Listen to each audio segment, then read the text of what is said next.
Can Malik Scott slow down the hype train, or does King Kong keep pounding away? I'm Teekosey, and this is With Just 15 Defeats.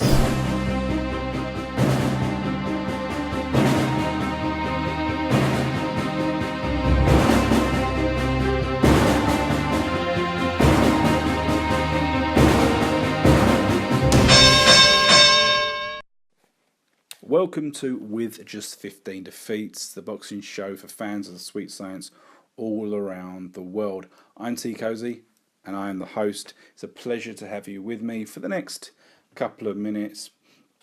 And in today's show, we're going to be primarily discussing the upcoming fight between Malik Scott and Luis Ortiz. If you get a chance, please remember to click on that subscribe button. And also, whilst you're there, check out a few more of my videos. In recent weeks, we've done a few interesting videos. One where we spoke about the weight classes in boxing, the challenges or lack of them that people have when they're trying to jump the divisions. We speak about a lot of things to do with the weight classes. Came to mind due to the Amir Kell Brook fights of recent times, but we speak about a lot of things that have happened in the last 10-15 years, so it's quite an interesting one. We also debated whether Tyson Fury is finished, what's happened to him in the last 12 months, and whether he's going to be back. So that's another video that's well worth checking out. So those two are quite good. We've also had one about the potential matchup between David Haye and Tony Bellew, so that's possibly worth a check out as well. There's a whole host of other stuff throughout the channel, but there are probably three videos if I was to recommend you to check out any today. They're the three that I would say go and check them out. Now, if you've got any problems with anything I say, you just want to add to the debate, remember to leave me a comment. Just go down to the bottom, click on the comments, and send something to me, and I'll be right back at you. If you want to connect with me in any other way, I'm available on Instagram. Just search for Teekosey. You also find me on Twitter, although I don't really do much on that. Likewise on Facebook. It'd be nice just to start building the Facebook fan page up. That'd be great. But anyway, let's move forward to this matchup. November 11th, Monte Carlo, Malik Scott versus Luis Ortiz. Now, it's not the most high-profile match in the heavyweight division, but it is one that serves a purpose because we are getting to see more of Ortiz and whether he is a genuine contender for the top table. And what I say, a lot of people have jumped on the hype train about Ortiz. They think he's a killer beast. He's destined to take out everyone in the division, but I'm somewhat apprehensive about his journey to gold, and we'll go through that in this video. But first of all, let's just quickly talk about Malik Scott. Now, Malik Scott, he's been around for ever. He's 36 years old, so he's about the same age as Ortiz, but he's been a pro for, I believe, an incredible amount of time. Let me just check that time for you quickly, just so we've got the exact reference point. Yeah, he's been a pro for 16 years. Okay, so he's been a pro since he was 20. He's now 36, so he's been a pro for 16 years. And why I felt it was necessary to highlight that is because his record isn't that impressive, right? He's got a record of 38 wins, 2 defeats, 1 draw. And why that's not impressive is that he has not really stepped up his opposition to any serious level. Now, yes, he has fought people like Wilder, he has fought Tony Thompson, he has fought Klitschko. These are fights in the last couple of years, literally the last couple of years. And when he stepped up, he has found it very, very difficult, in my opinion. Now, just rolling back slightly, he is a big guy, right? So he's got the typical build of a heavyweight boxer in 2016. He's 6'4", 230 pounds. So that seems to be kind of about the sweet point for heavyweight guys at the moment. Maybe the better guys are around about 240, but he's in amongst it, right? So he's not one of these guys that is a blown up cruiserweight or he's out of shape. He usually comes in good shape. He's not massively ripped. He looks great. So he's got that kind of good balance between everything, right? So just going back to his record, as I say, in the last 6 fights, he's only won 3 of them. 2 defeats, 1 draw. Okay? And it's a bit of an odd one. Now, he has lost to Deontay Wilder. And that was a very odd, very quick stoppage. And a lot of people thought that he actually took a dive there because it was very early in the fight. They weren't overly impressed by the manner of which he took the punches and was unable to get up. He took a left just over the ear and then a right came in, which kind of seemed to take hit the gloves more than anything. He went down and he just wasn't capable of even getting to a knee. He was down. It was an odd one. But I know sometimes we see these punches that kind of come in around the side, around the ear position. It really can do some serious damage. It really can. And it can prevent someone from gaining their balance. We know that. We see this so regularly. Okay, so I wasn't particularly being up about it. I thought, fair enough, Deontay Wilder, we know the serious power that he's packing. He is a serious power puncher. Now, he did also fight Derek Chisora a couple of years ago, and this was another one that was somewhat contentious. Chisora has the knockout victory over him, but the contentiousness of this was that he got up, he was fine, but he just didn't make the count. He got up on a 9. He got back to his feet as on the 9 count, and the referee decided to call it off. He miscounted. He took too much time. Whether it was on purpose or not, a mistake was made, and he lost it. He was obviously clearly annoyed. His team were very, very frustrated, very vocal in the fact that they thought it was a bit of a stitch up. It was not right. The referee had not acted fairly, but you watch it. He's still on his knee at 9 count, and he made that mistake himself. So that's that. He's also got a split decision draw with Klitschko, someone that I'm not particularly impressed by.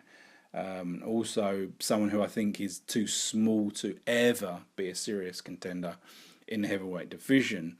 So there's not a great deal going on there. We then move on to the fact that last year, he fought Tony Thompson and he got a unanimous decision win on points. Again, I wasn't overly excited by this result. Tony Thompson, we know what a warrior he's been over the years. He's fought some great caliber guys. He was undefeated until he met Wladimir Klitschko, who then beat him a second time. And it's just in the last couple of years he's managed to slip up. I think it's more an age thing with Tony Thompson. He's getting to that time. He's made money, and he possibly does not have the drive to keep going, even though he's probably as good as a number of guys that's still there. You see, his body's just not quite with him, and the passion isn't quite there. And he's been like a gatekeeper. He's fought a lot of these guys that are contenders, like Ortiz, Scott, Solis, Takam, Pulev, Price, etc. So he's fought decent guys. He's won some. He's lost some. He's been stopped by Ortiz, but But Scott took him 10 rounds, 10 rounds, and whilst he won it fairly comprehensive, it wasn't the most greatest performance. It didn't push him in any position for me to be a possible title contender. It's not enough. It really is not enough for Malik Scott. Now, Malik Scott is a boxer primarily. He likes to move. He likes to be on the back foot. And he likes to box his way to victory. Now, the problem here is that he mixes that up with quite wild punches, where you can tell that he's throwing full power. But we only need to look at his KO record, which is absolutely desperately disappointing. 13 in about 40 matches, which tells you all you need to know about the power that Scott's got. So he doesn't have the power to make anyone respect him. Doesn't have the power to put his opponent on the back foot if need be. He's never going to be able to knock out a serious level opponent. So for me, Malik Scott is really a guy that he could become a gatekeeper himself, but I see that he's not really going to be capable of really challenging for titles. Now let's move on to Luis Ortiz. Now he's the guy that a lot of people are getting excited about. I believe that he's recently signed with Matchroom. I can only assume this is so that they're going to fabricate huge fights down the line with Anthony Joshua. But time will tell. Now, as I say, Luis Ortiz, he's 6'4", 240. So he's about the same size as Malik Scott. I think in the ring they're going to be about the same. What I always say about Ortiz is he's incredibly wide from side to side. He just looks, his build is quite unique. He would crush you. He's kind of got more. He's got so much there, even though he's not much bigger than any of the other guys in the division. He kind of just looks bigger. He has this kind of this look about him that is quite, that incredible Hulk look. I always say that he kind of looks like a caricature boxer, and he also looks like a WWE wrestler, which he does. He just got that kind of this menacing look about him. His record is perfect today. It's 25-0. He's got 22 knockouts. However, his record is significantly lacking in a similar way to Scott. Today, I don't believe that he's proved himself. I don't believe he's done anything to warrant the way that people are talking about him.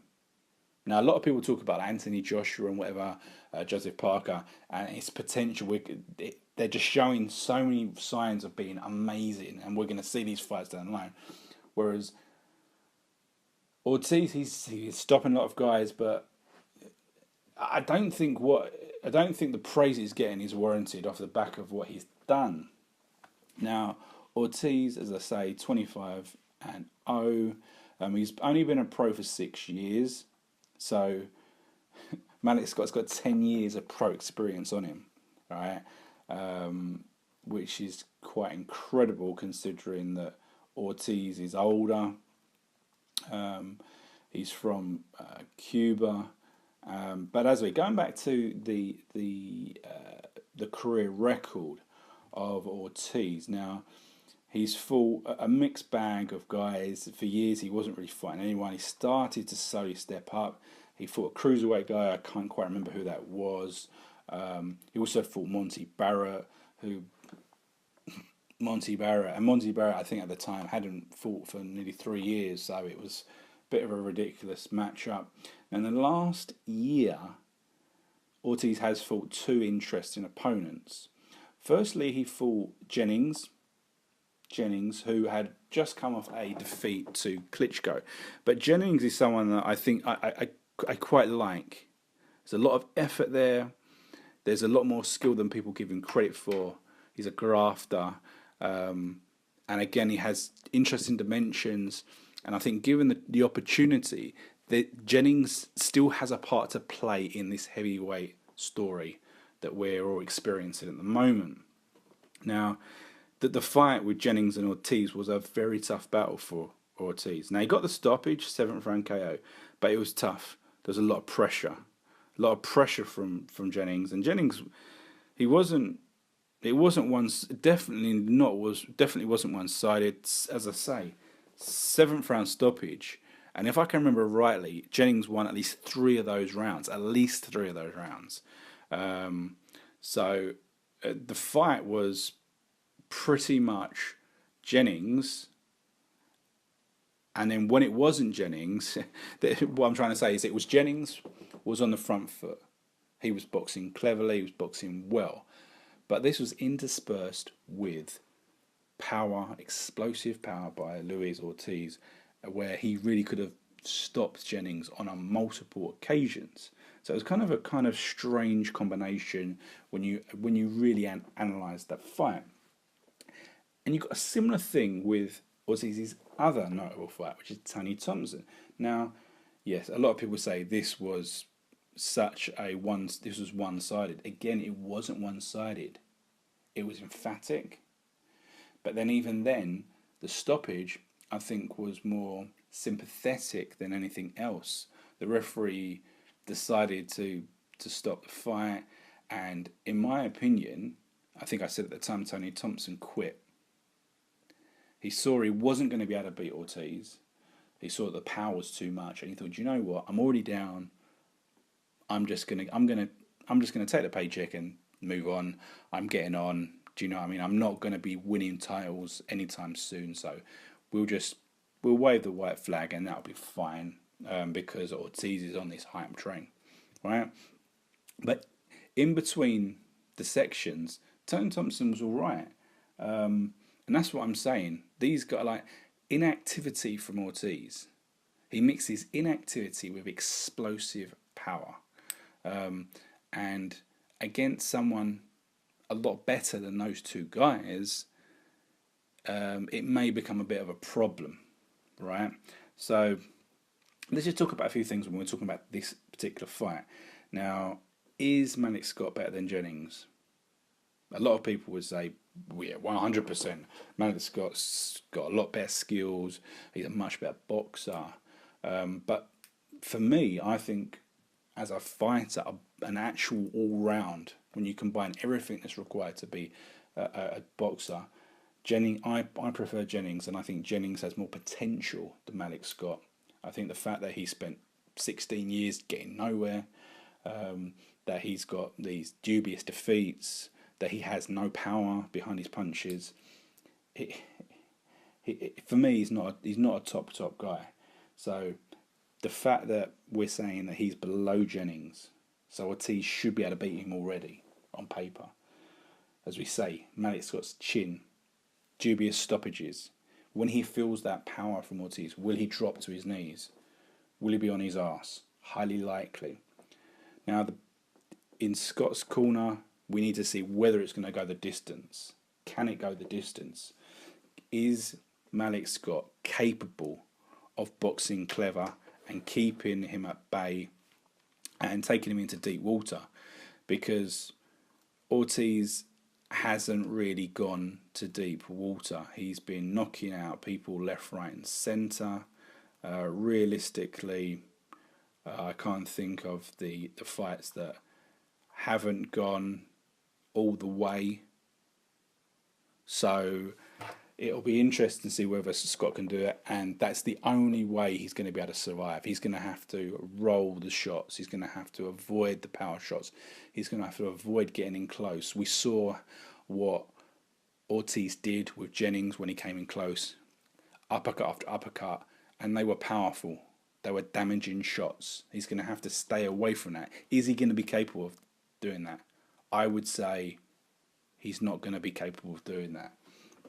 So I once said that a good boxer will beat Ortiz. A good boxer will beat Ortiz. And I stand by that. I think someone with skills will be able to play with Ortiz, keep him at distance. The problem is that Scott doesn't have that power to back him up. You can be a great boxer, but if you have no power, you can't do any damage yourself. Your opponent will keep coming forward, and that's what we will see from Ortiz. He will be inactive for large periods of this fight, but when he does move in forward, he will come in with power. He will be intimidating, and he will hurt Scott. It is as simple as that. It really is as simple as that. Now, the odds on this fight have Ortiz as a clear favourite, 1-14, whereas Scott is 15-2 to get the win. So that really sums up where we are in this fight. Now, what's going to happen after this fight? As I say, Ortiz is likely to get the victory. He's already lined up to have another fight in just 1 month's time. So 4 weeks' time, he's in line to fight on the undercard of an Anthony Joshua fight. As we say, there's this connection now with Matchroom here in the UK. So it will be interesting to see who the opponent is. I think most people are expecting Ortiz to win this very quickly.